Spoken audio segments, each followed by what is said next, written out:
What up, Long Beach? Welcome back to GazetteSports.com. It's Mike. And Tyler. And we're going to boldly go where no video camera and not many marquee league games recently have gone before. Poly versus Wilson at the Gwynn Family Field. Jackrabbits trying to defend home turf and force a three-way tie at the top of the Moore League standings while the Bruins are trying to keep their unbeaten league record intact. They'll have to deal with Jackrabbit starter Tyler Maxwell. Maxwell's got a knee injury. He can't run yet, but he can pitch. You know who else can pitch? Sean Buckle for Wilson. But it's the Jackrabbits who strike first. Peter Fierros in his first varsity league at-bat singles, and then Henry Severson takes one right on the bone. Yeah, Severson wears that one. That one's painful, but it will help start the rally. And then the obligatory walk to Jeff Turley loads up the bases with one out. And then the Cookie Monster, Daniel Cook, starts off the scoring with a sac fly here, bringing in Fierros. The sophomore with a nice first inning gives Poly a 1-0 lead, but the revenge of the Bruins. Wilson strikes back in the top of the third as Sean Buckle scores Chase DeYoung with this single.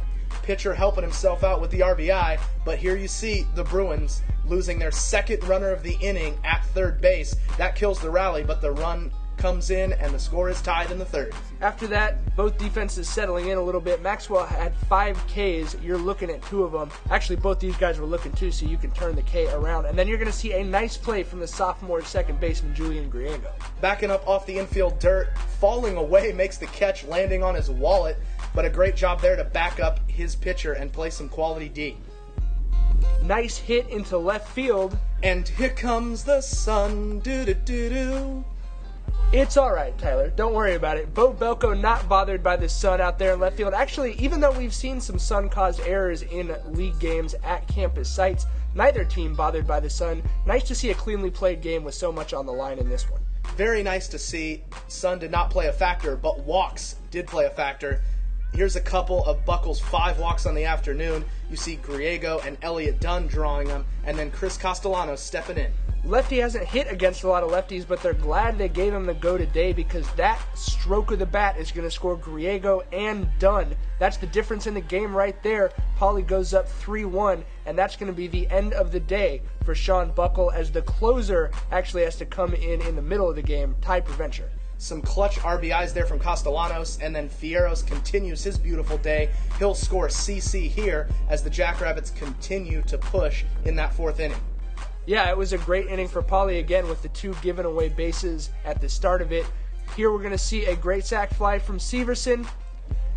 Xavier Lavelle coming home. You go ahead and make the call. We always say if the tie goes to the runner or a tie goes to the home team, I guess the Jackrabbits were both, so it doesn't matter here. We froze this, and it looks like the foot and the tag right at the same time, but the call goes to Poly. And then the strikeout ends the inning here, and this one, ball was laced too fast for the camera. Great diving play in center field. Jeff Turley getting down and dirty, making a quality play. And the Jackrabbits continue to try to put pressure on the Bruins. But Preventure here gets the swinging strikeout to give the Bruins a chance to come back. Yeah, he did a great job managing the game once he came in. And then Wilson continues to press Solomon Williams with the deep, and I mean deep, double right there. Puts the runner in scoring position with just 1 out. But Castellanos gets a K, Maxwell gets a K, and that ends the game in Poly's favor. Wilson adds a run in the top of the 7th, but never seriously threatened to push this one, and Poly gets a 5-2 win. Huge win at home, and we have that 3-way tie between Poly, Wilson, and the Lakewood Lancers. So the Jackrabbits feeling good as we start to close the first half of Moore League play. It's been a great start. Love to see 3 teams at the top. Yeah, this is only going to happen in baseball that you get 3 high-quality teams. Again, barring any major upset in the early games next week, 3 teams, Poly, Wilson, Lakewood, at the top of the leaderboard in the Moore League. Next big game, Poly versus Lakewood at this field again next Friday. Be sure to come right back here to GazetteSports.com for the coverage.